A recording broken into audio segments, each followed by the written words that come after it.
बंधुगण, आज एक बहुत महत्वपूर्ण विषय में पार्टी की तरफ से ये प्रेस कॉन्फ्रेंस रखा गया है। मुख्यतः दो विषयों पर चर्चा करेंगे। किस प्रकार केरल में आज पूरे हिंदुस्तान का 50% से अधिक कोरोना के केसेस केरल से आ रहे हैं। किस प्रकार राजस्थान में भी कोरोना के नियमों का मंत्रीगण खुद ही धज्जियां उड़ा रहे हैं। और अंत में राहुल गांधी जी ने जो कुछ सवाल पूछे हैं, उन सवालों के भी जवाब आज प्रेस कॉन्फ्रेंस के माध्यम से दिया जाएगा। बंधुगण, आज अखबारों में एक बहुत ही महत्वपूर्ण सवाल और एक बहुत ही महत्वपूर्ण विषय को उठाया गया है कि आज केरल में आखिर क्या हो रहा है। आज आंकड़ों के माध्यम से केरला के अंदर 22,000 केस एक दिन में कोरोना के आए हैं, उस विषय को छापा है। आप सोचिए, एक दिन में 22,000 केस आए हैं केरल में कोरोना के।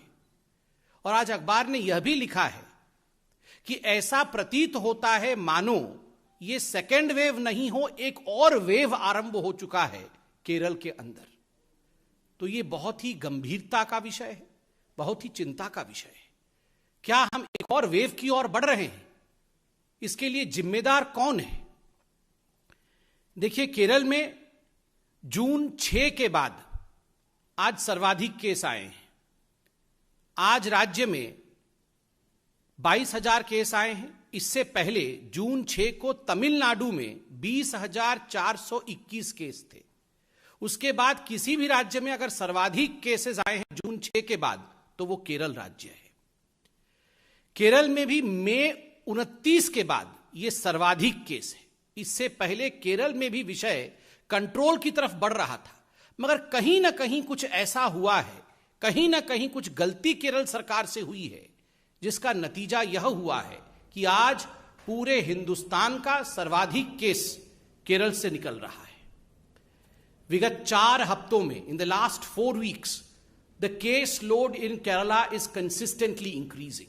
विगत 4 हफ्तों में जो केस लोड कोरोना का है केरल में, वो लगातार बढ़ते जा रहा है। और जो पॉजिटिविटी रेट है कोरोना का केरल में, वो आज बढ़ करके 12.35% हो गया है। यह अपने आप में चिंता का विषय है।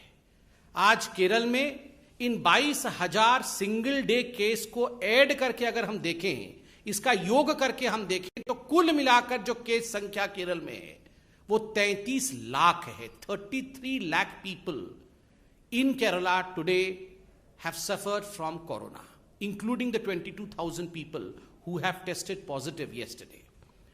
बंधुगण, ये देश का दूसरा राज्य बनता है महाराष्ट्र के बाद। महाराष्ट्र में 62 लाख लोग हैं जिनको कोरोना हुआ है और केरल में 33 लाख है। तो स्वाभाविक रूप से चाहे महाराष्ट्र हो चाहे केरल हो, यह चिंता का विषय है कि जब देश सेकेंड वेव से उभरा है और थर्ड वेव कैसा नहीं आए, how to prevent third wave, इस पर पूरे देश में चर्चा हो रही है और यह चिंता का विषय है। ऐसे में what is the carelessness of the Kerala government that we see such kind of case load rise? क्या गड़बड़ी हुई है केरल में, यह जानना पड़ेगा। आपको पता होगा कि बीच में कांवड़ यात्रा के समय एक बहुत बड़ी चर्चा देश के मीडिया में और देश के राजनीतिक हलकों में हुई थी, और यह चर्चा थी कि कांवड़ यात्रा को बंद करना चाहिए। देखिए, बहुत ही दायित्ववान बनते हुए, बहुत ही जिम्मेदारी के साथ, चाहे उत्तराखंड की सरकार हो चाहे उत्तर प्रदेश की सरकार हो, किस प्रकार से लोगों के जान को बचाना है, इस विषय को लेकर इन दोनों सरकार आगे बढ़ी। सुप्रीम कोर्ट ने जो भी हिदायतें दी उसका पालन किया गया, मगर बकरा ईद के समय जो रिलैक्सेशन 3 दिन का केरल सरकार ने दिया, उस पर सुप्रीम कोर्ट ने भी चिंता जताई थी। और सुप्रीम कोर्ट ने कहा था, we direct the Kerala government to give heed to article 21, read with article 144 of the constitution of India and follow our orders given in the Kanwar Yatra case. Kanwar यात्रा में हमने जो हिदायतें दी है, हमने जो फैसला सुनाया है, केरल सरकार को चाहिए कि वो उन हिदायतों का, उन एडवाइजेस का और उस फैसला का पालन केरल में भी करे बकरा ईद के समय। मगर दुख के साथ मुझे कहना पड़ रहा है, तुष्टीकरण की राजनीति जीती और सुप्रीम कोर्ट के इस हिदायत को केरल की सरकार ने पालन नहीं किया। नतीजा 22,000 केस आज केरल के अंदर आए हैं। नतीजा, आज केरल एक दूसरे वेव की ओर बढ़ रहा है। ये तुष्टीकरण, आप सोचिए किस हद तक हमारे राजनेताओं को क्या क्या करा सकता है।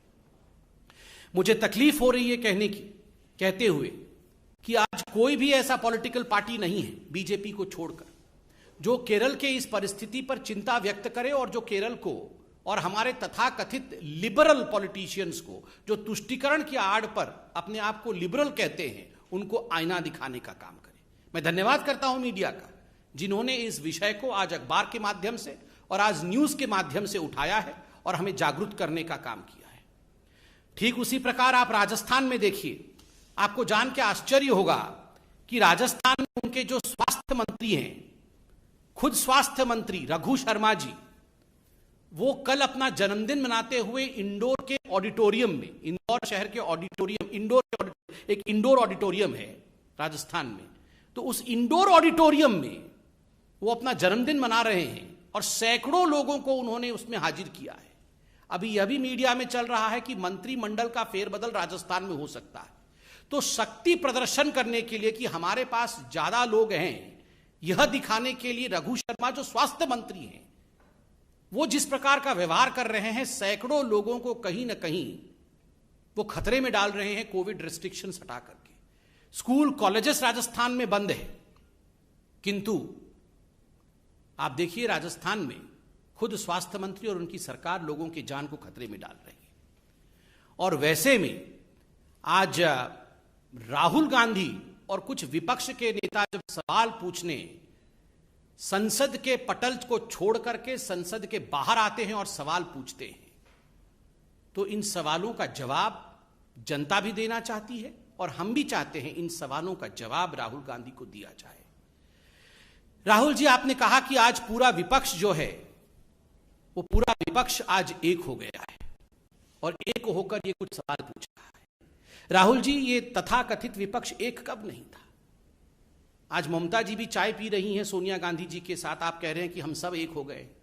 आप याद करिए 2018 में कर्नाटक में किस प्रकार ये तमाम विपक्ष के नेता एक दूसरे के हाथ पकड़ करके मंच पर मौजूद थे। ममता जी, मायावती जी, सोनिया जी, ये सारे लोग मंच पे मौजूद थे और कह रहे थे हम तमाम नेता एक होकर भारतीय जनता पार्टी को हराएंगे, हम मोदी जी के विचारधारा के खिलाफ अपनी आवाज को बुलंद करेंगे। क्या नतीजा हुआ?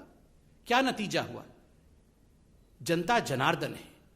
राहुल गांधी, अखिलेश जी एक साथ साइकिल में बैठे थे, दो अच्छे लड़के यूपी के निकले थे साइकिल पे। क्या नतीजा हुआ उस साइकिल यात्रा का? क्या नतीजा हुआ इन सबके गठबंधनों का? कुछ नतीजा नहीं निकला। 2019 के लोकसभा से पहले भी कलकत्ता के अंदर किस प्रकार ये तमाम नेता पुनः एक बार एक हो गए थे कि हम विपक्षी लोग सब एक हो गए। क्या चाहते हैं ये जो विपक्ष है, जिनको आज आप देख रहे थे, ये क्या चाहते हैं? इन तमाम लोगों की एक ही मंशा है अपने परिवार को बचाने की। बस आपको क्या लगता है अखिलेश यादव जी की पार्टी क्या चाहती है कि भारत का जो है स्वर्णिम युग वापस आ जाए? कदाचित नहीं। वो सिर्फ इतना चाहते हैं कि हमारे बच्चे कैसे सेटल हो जाएं। आपको क्या लगता है लालू प्रसाद यादव जी की पार्टी क्या चाहती है कि पूरे हिंदुस्तान में चमचमाती सड़कें बन जाएं? कदाचित नहीं। वो सिर्फ इतना चाहते हैं कि हमारे दो बेटे कैसे बस ठीक ठाक लग जाए, किनारे लग जाए, राजनीति में आ जाए। आपको क्या लगता है शिवसेना क्या चाहती है कि किस प्रकार से महाराष्ट्र उन्नत महाराष्ट्र बन जाए? बिल्कुल नहीं। वो सिर्फ किस प्रकार परिवार आगे बढ़े उसकी चिंता करती है। आपको क्या लगता है कि ये कांग्रेस पार्टी, सोनिया जी, प्रियंका जी, राहुल जी घर में बैठ के ये चिंता करते होंगे कि फिर से हिंदुस्तान को सोने की चिड़िया बना देनी है? बिल्कुल नहीं। राहुल और प्रियंका कैसे राजनीतिक रूप से सेटल हो जाए, इनकी एक ही चिंता है। नरेंद्र मोदी जी जो किसी राजनीतिक परिवार से नहीं आते हैं, उनकी एक ही चिंता है, हिंदुस्तान को विकास के पथ पे सेटल करना है। इसीलिए जनता जनार्दन आपके इस विपक्ष के एक होने के नाटक को सब समझती है, अच्छे तरह से समझती है। दूसरा प्रश्न राहुल जी ने उठाया कि हमारी आवाज को पार्लियामेंट में दबाया जा रहा है। राहुल जी, कौन किसकी आवाज दबा रहा है? ये हिंदुस्तान की जनता आज टेलीविजन के माध्यम से देख रही है, सब कुछ टीवी पे आता है। कौन दबा रहा है आवाज को? मैं जनता से पूछता हूं, मैं भी साधारण व्यक्ति हूं। आप बताइए, ये कोविड के समय जब दूसरी लहर चल रही थी, जिस समय कई लोग अपना दम तोड़ रहे थे, ये सारे कांग्रेस के नेता ये क्या कह रहे थे? राहुल जी क्या कह रहे थे? अभी बुलाओ, विशेष सत्र बुलाओ, अभी हम कोरोना के ऊपर चर्चा करना चाहते हैं। We want to discuss about corona, we want to discuss about covid. उस समय आप विशेष सत्र बुलाना चाहते थे। आज वास्तविक सत्र चल रहा है, उसमें एक दिन कोरोना के ऊपर चर्चा नहीं, एक दिन कोविड के ऊपर कोई चर्चा नहीं। जब आदरणीय प्रधानमंत्री खुद कहते हैं आप तीक्ष्ण सवाल पूछिए, कठिन सवाल पूछिए, हम जवाब देंगे, यही लोकतंत्र है, तो आप सवाल पूछते नहीं है कोरोना पे। जब आदरणीय प्रधानमंत्री जी मीटिंग रखवाते हैं, सभी पार्टी के लोग, सभी दल के लोग आए, हम एकजुट होकर बैठेंगे, तीसरी लहर में किस प्रकार लड़ाई लड़नी है, हर जिले में कैसे एक ऑक्सीजन प्लांट खुलना है, उस पर हम चर्चा करेंगे। ये कांग्रेस वाले नदारत रहते हैं, उस समय वो दिखते नहीं है, वो उस मीटिंग का बहिष्कार करते हैं। जनता जनार्दन सब देख रही है राहुल गांधी। आज आप कह रहे हैं हमारे लिए पेगासस सबसे महत्वपूर्ण है। हमारे एक झूठे मुद्दे को, एक मैन्युफैक्चर्ड मुद्दे को आप कह रहे हैं कि यह हमारे लिए सबसे महत्वपूर्ण है, हमारे लिए कोरोना महत्वपूर्ण नहीं है। आप लोगों के जीवन के साथ खिलवाड़ कर रहे हैं। लोगों ने आपके कुछ सांसदों को चुना है और भेजा है, उन इलाकों के लोगों का जीवन भी महत्वपूर्ण है, उनके साथ खिलवाड़ करना उचित नहीं है, यह आपकी जिम्मेदारी नहीं है। आप जनता जनार्दन की आवाज को दबा रहे हैं पार्लियामेंट में। तीसरी बात, राहुल गांधी ने कहा कि उनके फोन में हथियार डाल दिया गया है, कि हमारे फोन में हथियार डाल दिया गया है। राहुल जी, हथियार डाल दिया गया है आपके फोन में, तो आप इतने दिन तक बैठे क्यों हुए? आपको पता है आपके फोन के अंदर हथियार है। आप हथियार निकालने के लिए फॉरेंसिक डिपार्टमेंट गए, आप पुलिस थाने में जाके हथियार निकालने के लिए एफआईआर किया आपने। आप बताइए, आपको अगर हम में से किसी को पता चल जाए कि हमारे फोन के अंदर हथियार है, तो हम हाथ पैर धर के घर में बैठेंगे? बिल्कुल नहीं, हम जाके हथियार निकालें। कोई हथियार नहीं है, जो चीज है नहीं उसका हथियार बना करके पार्लियामेंट को रोकना, एक नॉन एग्जिस्टेंट इशू को इशू बना करके किस प्रकार वो हथियार के रूप में काम करे, ताकि ये लोग पार्लियामेंट से नदारत रहे, ताकि असली मुद्दों पर चर्चा ना हो, ताकि पार्लियामेंट स्टॉल हो जाए, यही इनका हथियार है। आज भी इस मंच से मैं कहना चाहूंगा, राहुल जी, आपके फोन में हथियार है तो तुरंत फोन को जाके पार्लियामेंट के थाना में आप सरेंडर करिए, हथियार निकलवाइए। हथियार रख के फोन में मत चलिए, ये अच्छी बात नहीं है। राहुल जी, आपने कहा कि हम पार्लियामेंट को डिस्टर्ब नहीं कर रहे हैं और पेगासस पे सरकार को चाहिए कि बिल्कुल उत्तर दे दे, और हम अपनी जिम्मेदारी को पूरी कर रहे हैं पार्लियामेंट। राहुल जी, पेगासस पर ही आईटी मंत्री अश्विनी वैष्णव जी पार्लियामेंट में उत्तर दे रहे थे, लिखित उत्तर दे रहे थे, जो लिखा हुआ है उससे पढ़कर उत्तर दे रहे थे। आपके सभी प्रश्नों के, आपके सभी संशयों का उत्तर दिया जा रहा था। मगर आप लोगों ने क्या किया? आप लोगों ने कागज को आदरणीय मंत्री जी के हाथ से छीन करके फाड़ दिया, उसे हवा में उड़ा दिया, उसे फेंक दिया। यह जिम्मेदारी है?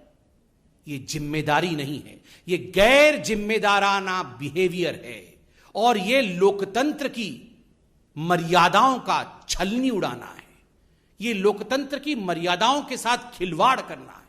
हम पार्लियामेंट में उत्तर दे रहे हैं, मंत्री खड़े हैं, उत्तर पढ़ रहे हैं, हाथ में से कागज छीन के फाड़ देना। Rahul ji, many leaders in the opposition have learned the same gimmicks that you used to follow in your party. We were reminded that day the way you had torn the ordinance of Dr. Manmohan Singh, the then Prime Minister. उस समय के प्रधानमंत्री doctor Manmohan Singh ji के ordinance को आपने जिस प्रकार फाड़ करके कागज को उड़ाया था ना, ठीक उसी प्रकार आपसे सीखकर आज कुछ आपके अनुयायी मंत्रियों के कागजों को संविधान के सबसे बड़े मंदिर के पटल पर फाड़ कर फेंक रहे हैं। यह जिम्मेदारी नहीं है। This is irresponsibility. But by the way, Rahul and responsibility can never travel together. Rahul means irresponsibility. Rahul का अर्थ ही irresponsibility। बंधुगण, ये सारे प्रश्न बहुत महत्वपूर्ण हैं। हर विषय पर अगर कहीं चर्चा होनी चाहिए, सख्त से सख्त अगर सवाल कहीं पूछना चाहिए, ये आदरणीय प्रधानमंत्री जी ने फर्स्ट डे बताया, पहले दिन में सत्र में बताया कि पार्लियामेंट में होना चाहिए। पार्लियामेंट पूरा हिंदुस्तान आज टीवी के माध्यम से देखती है। क्या हो रहा है पार्लियामेंट? कागज उड़ाया जा रहा है, प्लैकार्ड्स दिखाए जा रहे हैं। आज जनता पूछती है कोविड पे चर्चा ऑपोजिशन क्यों नहीं कर रही है? We expect the opposition, we expect particularly the Congress party and Rahul Gandhi to be responsible. यही हमें कहना था। कोई प्रश्न हो तो अवश्य पूछिए।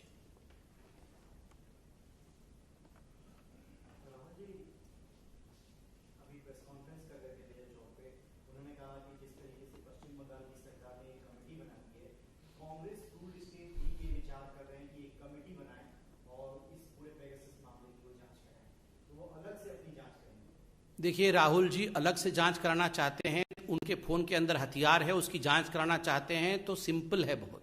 अपने फोन को फॉरेंसिक डिपार्टमेंट में दे दे, पुलिस में एफआईआर कराएं और कहें कि मेरे फोन में हथियार है। ये एफआईआर करते नहीं। आपके फोन में अगर हथियार होगा आप एफआईआर करेंगे ना? उनके फोन में हथियार है, वो बोल रहे हैं मैं जानता हूं मेरे फोन में हथियार है, मगर मैं कंप्लेंट नहीं करूंगा, केवल प्रेस कॉन्फ्रेंस करूंगा। ये कमाल की बात है। अगर मेरे फोन में हथियार होगा तो मैं प्रेस कॉन्फ्रेंस करने से पहले एफआईआर करूंगा, अपने फोन को पुलिस स्टेशन में दे के आऊंगा। ये राहुल जी के फोन में ऐसा क्या है जो वो इतना डर रहे हैं कहीं भी देने के लिए? ऐसा क्या है उनके फोन में? और राहुल जी की क्यों कोई जासूसी कराएगा? क्यों जासूसी कराएगा राहुल जी की? आप बताइए। इनसे तो कांग्रेस पार्टी ही नहीं चल रही है, इनका कौन जासूसी कराएगा? क्या हो जाएगा? कौन सा ज्ञान मिल जाएगा इनका जासूसी करा करके? कोई किसी की जासूसी नहीं करा रहा है। इसको स्पष्ट रूप से मंत्री जी ने उत्तर दिया है। दुखद है कि उनके उत्तर को फाड़ करके फेंक दिया गया। और राहुल जी, आप जांच कराना चाहते हैं, अपनी फोन की जांच कराइए, जाके बिल्कुल जांच कराइए, स्वतंत्र देश है।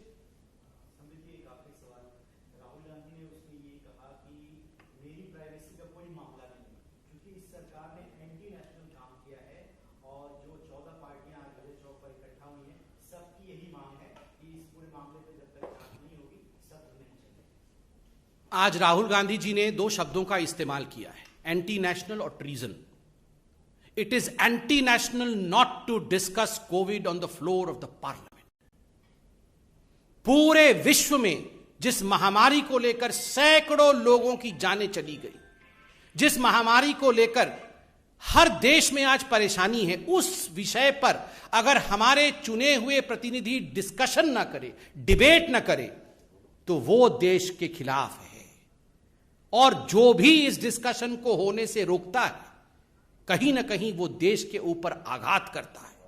आज रवि जी, अब मैं सबको बता दूं जो टीवी देख रहे हैं, जिन्होंने ये प्रश्न पूछा वो खुद इतने बीमार थे कि आज मैं भगवान को नमन करता हूं कि आज वो हमारे साथ हैं, अच्छे स्वास्थ्य के साथ हैं, और ईश्वर आपको इसी प्रकार स्वास्थ्य प्रदान करे, 100 साल आप रहे। मगर आज राहुल गांधी जी ने अपने प्रेस कॉन्फ्रेंस में एक पत्रकार के साथ जिस प्रकार का बर्ताव किया है, जिस प्रकार का बिहेवियर किया है, दैट इज कंडेमनेबल। एक पत्रकार को कहा मुझे पता है आप कैसे काम करते हैं, आप डिस्टर्ब मत करिए, आप चुप रहिए। ये पत्रकारों के साथ ऐसी बात की जाती है? ऐसी बात नहीं होती है राहुल जी। आपको इस प्रकार का व्यवहार किसी भी पत्रकार के साथ नहीं करना चाहिए। और रवि जी, आप बैठे हैं, आप खुद बताइए, आप कोरोना से गुजरे हैं। मैं चाहता हूं कि आप लोग सब बताइए, कोरोना पे डिबेट डिस्कशन होना चाहिए कि नहीं पार्लियामेंट? किस प्रकार से ऑक्सीजन हर जिले में लगे, इसकी चिंता होनी चाहिए कि नहीं? कोई चर्चा करने नहीं दे रहा, कागज फाड़ा जा रहा है। यह धोखा है देश के साथ और देश की जनता के साथ। बहुत सर,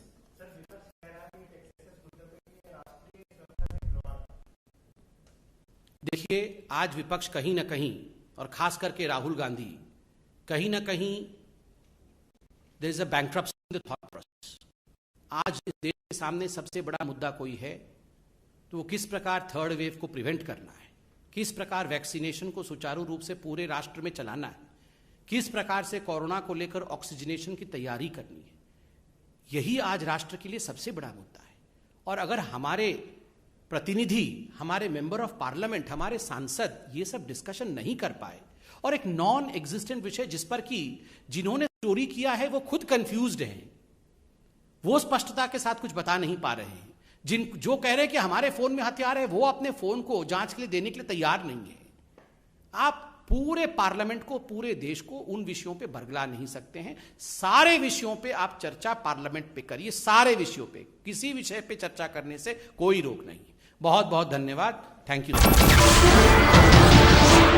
नमस्कार, मैं हूं मानक गुप्ता। अगर आपको हमारा ये वीडियो पसंद आया हो तो इसे लाइक और शेयर जरूर करें, और हां, हमें सब्सक्राइब और फॉलो करना ना भूलें ताकि आप देश और दुनिया की कोई खबर मिस ना करें। तो जुड़े रहिए हमारे साथ और देखते रहिए News 24।